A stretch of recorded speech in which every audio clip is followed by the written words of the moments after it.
శ్రీ గురుభ్యో నమః. పరిపూర్ణమైన గురు పరంపరను అందిస్తూ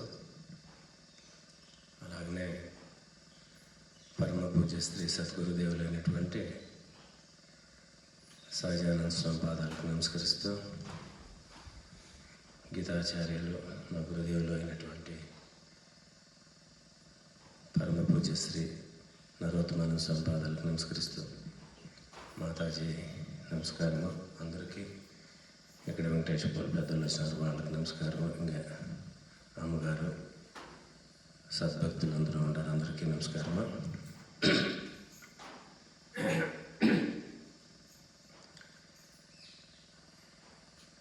ఇప్పుడు మనమందరూ వచ్చి ఇక్కడ 9 రోజులు అయ్యాయి. 9 రోజులు అంటే ఇప్పుడు స్వాములలో 9 రోజుల నుంచి ఇక్కడే మనం ఆనందంగా ఉన్నాము.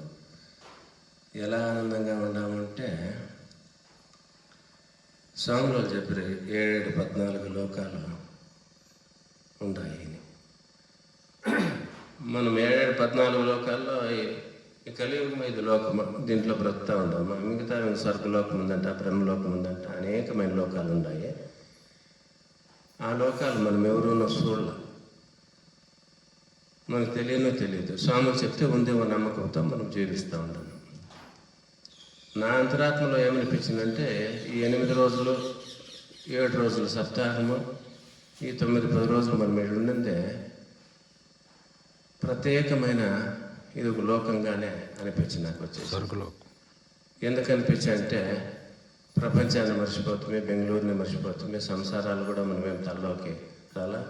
అనేకంగా చెప్పాలంటే ఇక్కడ ఉండే ఆడబిడ్డలకంతానో వాళ్ళకి ఏమీ జ్ఞాపకమే లేదు. వాళ్ళ సేవాయ, గురువుల సత్సంగమాయ ఇక్కడ పారాడుకొని ఎంత మన ఆశ్రమం ఉందో ఇదే ఒక లోకంగా మనకి మారిపోయి, నా జీవిత కాలంలో చెప్పాలంటే నాకు 57 సంవత్సరాల్లో ఇలాంటి ఒక అనుభవము, ఇలాంటి ఒక సందర్భము, ఇలాంటి ఒక 9 రోజులు ఒక జాగాలో గురువుల సాంగత్యంలో ఉండడము ఇది మొదటిసారి. ఆశ్రమంలో ఉంటాం, అది వేరే.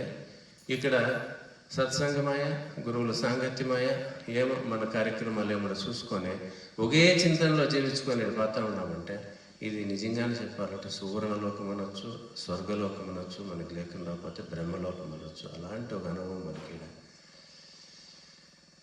దీంట్లో ముఖ్యంగా గురువులు వాక్యం చెప్తారు, సాధువునాం దర్శనం పుణ్యము అని.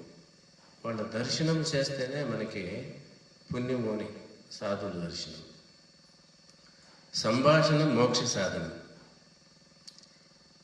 సాధువునాం దర్శనం చేస్తేనే మనకు పుణ్యం శక్తుంది. అంటే పుణ్యం చేయాలంటే మనం అనేకమైన పనులు చేయాలి. సేవ చేయాలా, డ్యాములు కట్టాలా, దానం చేయాలా, ధర్మాలు చేయాలా, దేవస్థానాలు కట్టాలా, ఎన్నో చేయాలి. కానీ సాధువునాం దర్శనం చేస్తేనే మనకు పుణ్యం చెప్తుంది. అంటే అలాంటి సాధువుల దగ్గర మనం 9 రోజులు రాత్రి పగులు వాళ్ళ సాంగత్యంలో మనం వచ్చేసిందే సత్సంగం చేసుకుంటూ, వాళ్ళ జతలో తింటూ, వాళ్ళ జతలో మనం పనుకుంటూ, వాళ్ళ జతలో మనం వచ్చేసిందే ఆ సద్వస్తువుని తెలుసుకుంటూ, భాగవతాన్ని ఆనందంగా మనం వచ్చేసిందే ఒక తపస్సులాగా చేసుకొని పోతా ఉన్నామంటే ఇది పుణ్యము అనేది కాదు, మోక్ష స్థితి కంటే ఎక్కువైండే ఒక ఆనందం అని అనిపిస్తుంది.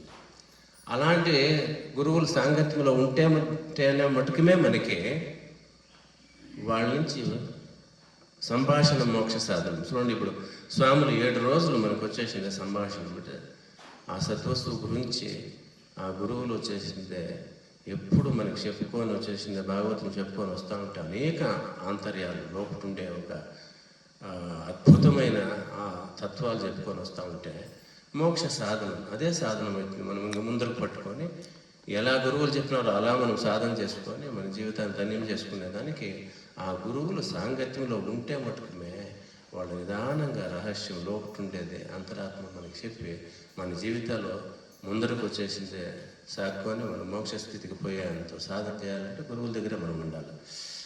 ఇంక సప్తాహం గురించి చెప్పాలంటే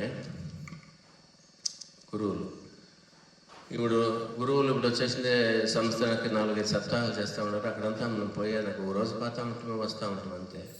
7 రోజుల సప్తాహానికి మొదటిసారిగా మనం వచ్చేసింది ఇక్కడ వాళ్ళ సమక్షంలో మనము వింటున్నాను. నరోత్తమానంద స్వామిలో ఇక్కడ ఆశ్రమంలో ఉండాలి, సప్తాహం చేయాలని ఆయన అనేది ఒక సంకల్పం అనుకుంటే వాళ్ళ అనుకూలంలోనే మనకు పరిపూర్ణమైన సప్తాహం ఇక్కడ నడిచింది కాబట్టి వాళ్ళకి ధన్యవాదాలు. ఇంక సప్తాహం గురించి నా అనుభవం గురించి మీరు చెప్పాలంటే నా అనుభవం ఏమంటే మేము ఇవాళ భాగవతం ఎప్పుడు ఇంట్లో మాకు తెలియదు. భాగవతం ఉంది అని తెలుసు, కానీ భాగవతము, భగవద్గీత, మహాభారతం అంతాను ఒకటే దాంట్లో వచ్చే ఘట్టాలు అనిపిస్తుందే కానీ వేరే అలా మేము వచ్చేసిందే భాగవతం ఇవాళకి వినలేదు. కాబట్టి ఇప్పుడు వింటామంటే ఏమనిపిస్తుంది అంటే ఒక కథ చెప్తా ఉండారులే స్వామి అనిపించలే, కథలాగానే తీసుకొని వచ్చి ఆ కథని మన జీవితాలకి ముడిపెట్టి ఆ కథలో ఆ భక్తుడు లేకుండా పోతే అక్కడ ఆ ఘటనలో వచ్చే వ్యక్తి ఎలా ఇడిపించుకుంటాడో నువ్వును ఇలా ఇడిపించుకో. రెండు మూడు చెప్పిన స్వాములు. ఇప్పుడు గజేంద్ర మోక్షం చెప్పారు. గజేంద్ర మోక్షం పరీక్షితులకు వచ్చే సుకుమారుడు చెప్పినాడు తెలుసు, మేమెప్పుడూ ఇంట్లో. ఆ గజేంద్ర మోక్షం ఉంటే గజరాజు ఆ మొసలు పట్టుకుంది, గజరాజు వచ్చేసింది తప్పించుకునే కాల. స్వాములు చెప్పారు 100 ఏళ్ళు కదా 1000 ఏళ్ళు యుద్ధం చేశారంట, తప్పించుకునే కాలేదు. అంటే మనకి మనసులో ఏమనిపిస్తుంది, ఆ మొసలు పట్టుకుంది గజరాజు తప్పించుకునే కాలేదే పాపము అని మనం బాధపడుతున్నాం. అంతరాత్మ గురువులు చెప్పలే అద్భుతంగా, నాయన అనేక జన్మాల నుంచి జన్మ ఎత్తుకొని వస్తూ ఉండడం వచ్చేసింది, నీకు తెలియదు. ఈ సంసారంలో తగులుకొని ఆ మాయా అనే సంసారంలో నువ్వు ఎలా ఈ జీవుడు తగులుకున్నావో అలాగనే ఈ మొసలే మాయ.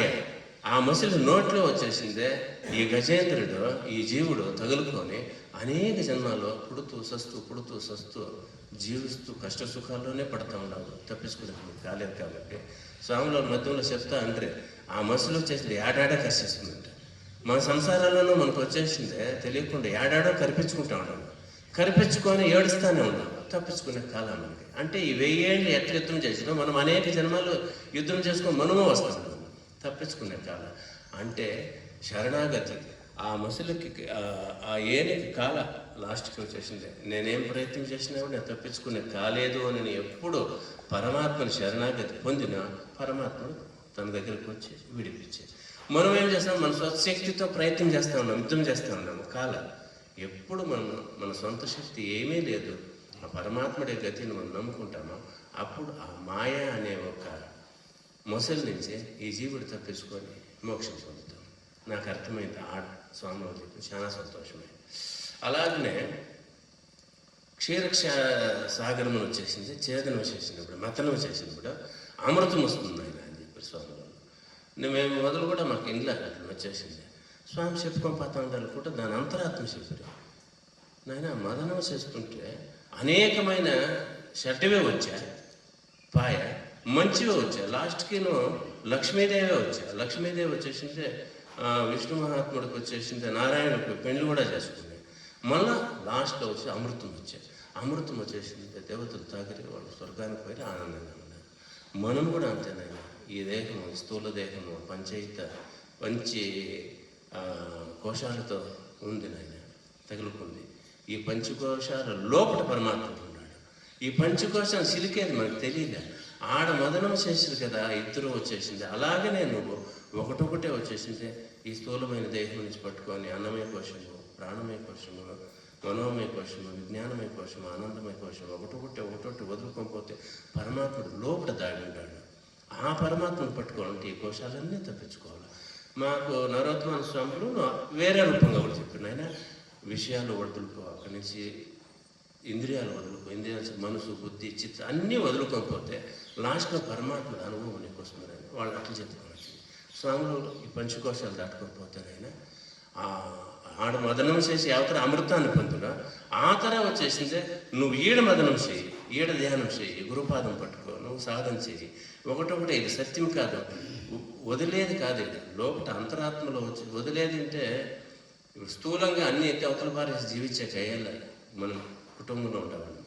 అంతరాత్మలో సత్యమేమది, అసత్యమేమది. సత్యం పైన వచ్చేసి పట్టుకోగల, అసత్యం పైన మనకు వచ్చేసింది వ్యామోహం లేకుండా. సత్యం పైన వ్యామోహం వద్దు, అసత్యం పైన మనకు వచ్చేసింది. సత్యం పైన మనకు వచ్చేసిందే పట్టు ఉండాలా, అసత్యం పైన వ్యామోహం లేకుండా మనం జీవించాలి. అది నాకు వచ్చేసిన ఆడ. నరసింహావతారం దగ్గరికి వచ్చింది. నరసింహావతారంలో ప్రహ్లాదుడు, రే నీ పరమాత్మ నారాయణుడు ఈ ఖమ్మంలో ఉండాడేమో అని అడిగాను. ఖమ్మంలో ఏమన్నా ఖమ్మంలో అంటాడు, సర్వాంతర్యామి అయినాడు, అంతటా ఉన్నాడు, అంతటా ఉన్నాడు, ఖమ్మంలో లేకుండా నీలో నాలో అంతటిలోనే ఉన్నాడు నారాయణ అని చెప్తే ఖమ్మాన్ని పాల్గొడుతూ పరమాత్ముడు అవతలకు వస్తాడు. అలాగనే స్వామి మనకి ఈడ సద్భక్తులు వచ్చినారు కాబట్టి కథ రూపంగా గురువులు చెప్పలే, కథగా చెప్పుకొని అట్లా వెళ్ళిపోయి కథ చెప్తూ స్వామికి కూడా తెలుసు ఈడ కొంచెం ఉండేవాళ్ళు సాధక భక్తులు గురువు దగ్గర వచ్చేసిందే సత్సంగం వింటూ ఉంటారు కాబట్టి వాళ్ళకి ఏమి కావాలని తెలుసు కాబట్టి నాయన ఈ దేహమే స్తంభము, లోపల పరమాత్ముడు ఉన్నాడు. చూడాడ హిరణ్య కశిపుడు అన్నీ గెలుచుకొని వచ్చినాక అర్థమైపోయాయి నారాయణుడికి, అరే వీడు కొంచెం తొందర ఇచ్చేట్టు ఉన్నాడు కదా, యాడ నేను దాక్కుందో వాళ్ళని దాక్కుంది లోపలికి పోయేసి. లోపల దాక్కుంటే ఎతకము కదా, మనం ఏం చేస్తాము అంటే అనేకమైన జాగాల్లో ఎత్తుకులాడతాడు, గుడిలో ఎత్తుకులాడతాడు, ఇంగు దగ్గర ఎత్తుకులాడతాడు, సముద్రంలో ఎత్తుకులాడతాడు, అనేకమైన మనం వచ్చేసింది టూర్లు చేస్తూ ఉంటాము. లోపల పరమాత్ముడు దాక్కున్నాడు కదా అనేది మనకు తెలియదు. చూడు ఆయన అంత లోపల దాక్కున్నాడు కాబట్టి లోపటే ఎతకాలి. లోపట ఎతకాలంటే ఏ స్తంభాన్ని వచ్చేసిందో మనం ఓపెన్ చేయాలి. స్తంభాన్ని ఎవతరా ఓపెన్ చేయాలనేది గురువులు మనకి నిదానంగా చెప్పినారు కాబట్టి అలా నాకు ఆడ అర్థం ఏమైందంటే లోపల పరమాత్ముడు ఉన్నాడే కానీ ఆ పరమాత్మను ఈ రూపంతో ఎత్తుకులాడుకోవాలని అని చెప్పింది ప్రహ్లాదు చెప్పింది మనకేను ఆ తత్వాన్ని ఆ రూపంతో చెప్పుకొని స్వామిలో మనకి వచ్చింది. భక్త సుధామ కథ అందరూ ఏడ్చిన వాళ్ళే. ఇక్కడ నాకు వస్తా ఉండే ఇక్కడ నేను ఏడ్చినట్టుంటే అనుకుంటారు, ఊరు కట్లు తుడుచుకో పక్కలో. ఆ ప్రేమ, ఆ భక్తి, ఆ ఆనందం మనకి పరమశించారు. చెప్తే కాదు ఆడ అనిపించినప్పుడు వాళ్ళకి అర్థమవుతుంది. స్వాములు చెప్తా ఉండే ఆ విధానం కూడా మనకి పులకరిస్తుంది కాబట్టి ఆ శ్రీకృష్ణుడు వారు ఆ సుధాముడు ఆ స్నేహం గురించి అనేకమైన ఆనందంగా వాళ్ళు అక్కడ మనకి అనుభవం రూపంతోనే చెప్పారు కాబట్టి అదే మనకి ఆ రూపంతో మనకి ఆనందమయ్యాయి. బలిచక్రవర్తి గురించి బలిచక్రవర్తి అద్భుతమైన ప్రసంగం అది వచ్చేసింది. చూడండి, బలిచక్రవర్తి అంటే ఒక రాక్షసుడు వంశం. వాయిని చంపేద్దామనుకుని నారాయణుడే బాణం వేస్తే చూస్తాం దేహంలో ఏడాను పాపం అనేదే లేదు. పాపం లేనప్పుడు బాణం పోయి ఎందుకు ఆయన తగులుతుంది, వాపసు వచ్చేస్తుంది. ఆయన గురువులు చెప్తాం నారాయణుడే అంటే ఆయన కంటే పెద్దోడు లేడు, ఆయనే బాణం వేస్తే ఆయనకు వచ్చేసింది తగలలేదు అంటే ఆయన అంత పుణ్యం చేసినాడు. రాక్షస వంశంలో పుట్టుకొని అలా స్వామిలో ఆయన అగా ఈ తత్వాన్ని పట్టుకోకుండా యావదే దోషం చేయొద్దండి, మీరు ధర్మంగా జీవించండి. ధర్మంగా జీవిస్తే ఆ పరమాత్ముడే మిమ్మల్ని రక్షిస్తాడు. ఎలాంటివేనో మీకు వచ్చేసిందే తొందర ఇది, మీకు ఏమేనో మీకు తొందర కాదు. పరమాత్మ నమ్మకం సత్యంగా నడుచుకోవాలని తత్వాన్ని నడిపెట్టి అలాంటి వాడిని వచ్చేసిందే, అలాంటి వాడు ఏం చేసే కాలేదు ఆయన అని ఆడాను మనకు తత్వం చెప్పుకోండి. మిగతాదే అనేకంగా వేరే రూపంగా అని చెప్పిన మనిషి కొన్ని మనం అనుకుంటే ఇది మూఢనమ్మకము, ఇది మూఢనమ్మకం, ఇది మూఢనమ్మకం అనుకోనే మనమే కొంచెము ఇంకోటి అద్వైత సిద్ధాంతంలో మనకు వచ్చే సాధక భక్తులు కాబట్టి మనం ఇవన్నీ నమ్మకూడదు అనే ఒక భావన కూడా మనకి ఏడవ దగ్గర నేను అహంకారం కూడా స్వామి పటాపంచలు చేసేసేది. నాయన కాకి కూసినా నీకు సగినమే, పిల్లి అడ్డమొచ్చినా సగినమే, తుమ్మినా సగినమే. ఇది వచ్చేసింది నేను చెప్పేది శాస్త్రాల్లోనే, వేదాల్లో వచ్చిండేది శాస్త్రము, భాగవతంలో వచ్చిండేది ఘట్టాలు ఆయన ఇవంతా వచ్చేసింది. ఏమైపోతుంది, ప్రతి ఒక్కదానికే దాని వెనకాల ఒక అధిష్టాన దేవత ఉంటాడు. ఆయనకి మనం గౌరవం ఇస్తూ 2 నిమిషాలు వచ్చేసిందే కూర్చొని ఒక సగినమై 2 నిమిషాలు కూర్చున్నప్పుడు ఆ దేవతకు నమస్కారం చేసుకొని ఆయన గౌరవం ఇచ్చినట్టు అయినప్పుడు నీ ప్రయాణం వెనకనే కాపాడుకుంటూ నీ ప్రయాణం సుగమంగా చేసుకొని వాపసు వచ్చేట్లా కాపాడుతాడు. ఆయన మూఢనమ్మకం కాదు, అది మూల నమ్మకము. పరమాత్ముడే పెట్టిండేది, పెద్దలను పాటించుండేది అనేకంగా వచ్చేసింది మనకి. ఈడ ఆ అనుభవానికి గురువులు ఆ రూపంతో తీసుకువచ్చారు కాబట్టి ఇంకా అనేకంగా చెప్పి టైం అవుతాం కాబట్టి అన్ని గురువులు చెప్పినారు మనకి. నా జీవితంలో నాకు ఇన్ని సంవత్సరాల జీవితంలో సత్యాసత్యం చెప్తా ఉన్నాను. ఇలాంటి ఆనందాశ్రమంలో నరోత్తమ స్వామి సమక్షంలో ఇంత ఆనందంగా వచ్చేసింది. 7-8 రోజులు జీవించుండే జీవితము ముందరికి ఆ ఈశ్వరుడు మనకు అనుగ్రహించవచ్చు. ఇది వరకు మనకు అనుగ్రహించలేదు, ఎక్కడో బ్రతికినాం లేదని లేదు. ఒక తపస్సులాగా ఇది ఒక ఆనందమైన లోకంలాగా జీవిస్తూ మనం ఈ 10 రోజులు మనం వచ్చినాం కాబట్టి ఇంకా నరోత్మ స్వామి గురించి చెప్పాలంటే వాళ్ళు ఎట్లున్నారంటే గురువులకు లేరు. నేను 10 రోజుల నుంచి మనకు వచ్చేసింది. ఒక అన్నదమ్ముడు తర, ఒక తండ్రి లెక్క, ఒక బిడ్డ లెక్క, ఒక తల్లి లెక్క ఆటికి పోతారు, నీళ్ళు ఆడ పాతాలను చూస్తారు. ఆకి ఇచ్చిన దగ్గరికి ఏమి సార్ ఊరికే పడుతుంది, ఒక 4-10 సర్కిల్ పోతారు, ఆ బాత్రూమ్ జరిగిపోతారు, ఇట్లా చూస్తారు. ఎందుకంటే బిడ్డల్లో వచ్చినారు కదా. నేను గురువు అయినా కూడా ఈ స్థానంలో నేనే కదా పెద్ద తండ్రి లాంటి వాడిని. ఆ బిడ్డలకంతా ఏమీ తొందర కావద్దు, అన్ని వ్యవస్థలు నేను కరెక్ట్గా చూసుకోవాలని ఒక భావంతో ఒక తండ్రిలకు మనకి అన్నీ చూసుకొని ఇందులో వచ్చినా మనం ఇయాలకి బెంగళూరులో కానీ ఉంటే ఒకరికో ఇద్దరికి పడిశాలు దొగ్గులు అందరికి వచ్చినా కదా. ఎవరికైనా పడిసం వచ్చింది కొత్త పని, ఏమన్నా ఒక తలనొప్పి వచ్చింది, అంత ఆనందంగా. ఆడబిడ్డలు కూడా అంతే, అంత వాళ్ళు ఆ సేవ గురువులు చెప్పారు అన్నిటికంటే ముఖ్యమైన సేవనైనా వచ్చేసింది. దుడ్లు కాసులు ఇంకోటి ఉంటే మనం ఇస్తాం, అది వేరే విషయం. సేవ కంటే గొప్పది వచ్చేసింది ఈ ప్రపంచంలో. శరణాగతి లేనే లేదు.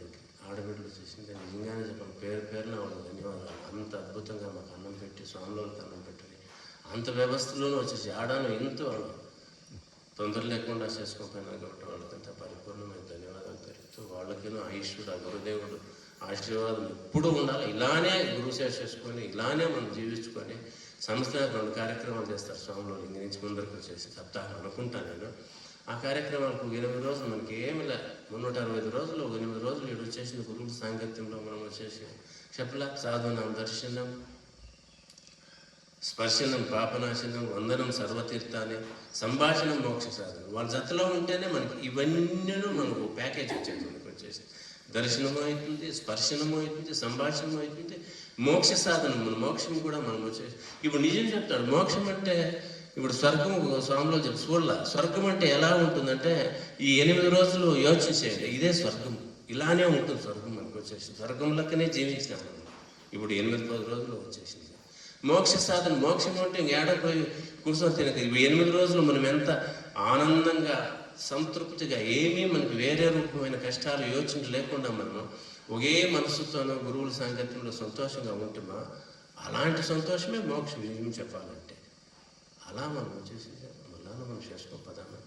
ఇంకా వెంకటేశ్వర ఈ కార్యక్రమానికి అనేకమైన వాళ్ళ అనుగ్రహం ఇక్కడ ఉంది కాబట్టి వాళ్ళకే ధన్యవాదాలు. వాళ్ళు అమ్మకేనో గాయత్రమ్మకి ధన్యవాదాలు చెప్తూ, పేరున మీకు అందరికీ ధన్యవాదాలు చెప్తూ, అల్లుడు ఆయన అనేకమైన సేవ, దానికి మాట్లాడేది లేదు.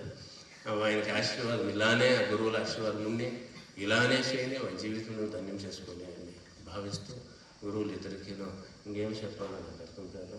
సంతోషంగా గురువులు మహాత్ములు ఇప్పుడు వచ్చేసిందే భాగవత సప్తాహంలో మాకు అర్ధ ఘట్టమే మీరు మాకు చెప్పింది. 5 అవతారాలు చెప్పినారు స్వామిలో. 5 అవతారాలు చెప్పిండేది, ఇంకా 5 అవతారాలు ఉంటాయి. ఇంకా శ్రీకృష్ణుడు వారే లీలలు వచ్చేసిందే స్వాములలో 10 ఏళ్ళు కావాలంటే చెప్తారు. ఏమో చెప్పుకోండి సార్, ఇంకా అనేకంగా ఉంది కాబట్టి వాళ్ళ పాదాలు తల వంచి నమస్కరిస్తూ ప్రార్థన చేస్తూ, మళ్ళా నరోత్తమానంద స్వాములు ఎప్పుడు మనకి అవకాశం ఇస్తారు స్వాముల దగ్గర వాళ్ళు విన్నపం చేసి వాళ్ళు ప్రార్థించి వాళ్ళు చెప్పినట్లు మళ్ళీ నెక్స్ట్ వచ్చేసి ఎలా కావాలో చేసుకొని పదాము. అందరికీనూ పేరున ధన్యవాదాలు తెలుపుతూ ఇలానే జీవించుకొని ఇలానే ఆనందంగా మనం వచ్చేసి మన జీవితకాలం అంతా అయిపోయింది, ముక్కాలు అయిపోయింది. ఉండేదంతా కొన్ని సంవత్సరాలు ఉంటాం మనం. అన్ని సంవత్సరాలు గురుసేవ చేసుకొని గురుపాదం అంటే, గురుసేవ అంటే ఆడ కొంచెం అప్పుడప్పుడు అట్లా జిల్లుమంటుంది నాకు. వాళ్ళే మనకు సేవ చేస్తూ ఉంటారు, మనం ఏమీ చేయలేం. నిజం చెప్పాలంటే వాళ్ళే అనేకంగా ఇప్పుడు చూస్తూ ఉన్నారు. నరోత్తమ స్వామి ఎలా ఆరాట పడుతూ ఉన్నారంటే వాళ్ళ గురించే మన గురించి పడుతూ ఉంటారు. ఆ నీళ్ళు ఏమి ముఖ్యంగా వచ్చేసిందే మా నాగప్పకిను రవి అప్పాజీకి చెప్పాలి. ఆ నీళ్ళ మా భక్తులు చెప్తా ఉన్నాడు, కషాయం అని అడిగి నేను కషాయం అంటది. కషాయం కదరప్ప, స్నానం చేశారు. దాంట్లో వచ్చేది యాపాకు, నీలగిరాకు, కానగక్కేసి తాగి పెట్టిండేది. నిజంగా చెప్తారు, చర్మరోగాలు కానీ ఇంకో రోగాలు ఏమున్నా పోతాయి షాంపుతోనే పడ్డారు. అంత బాగా వాళ్ళు పొద్దున్నే లేచిన మనకి అన్ని రూపమైన సేవ వాళ్ళు చేసినారు కాబట్టి వాళ్ళకి పరిపూర్ణమైన ధన్యవాదాలు చెప్తూ, గురువుల పాదాలు వచ్చి తల వంచి నమస్కరిస్తూ, వాళ్ళ గురువు ఆ గురువు నా గురువులు నరోత్తమ స్వామి పాదాలతో నమస్కరిస్తూ ఈ 2 మాటలు నేను పూర్తి చేస్తూ ఉండా. గురుభ్యో నమః. అందరికీ నమస్కారం.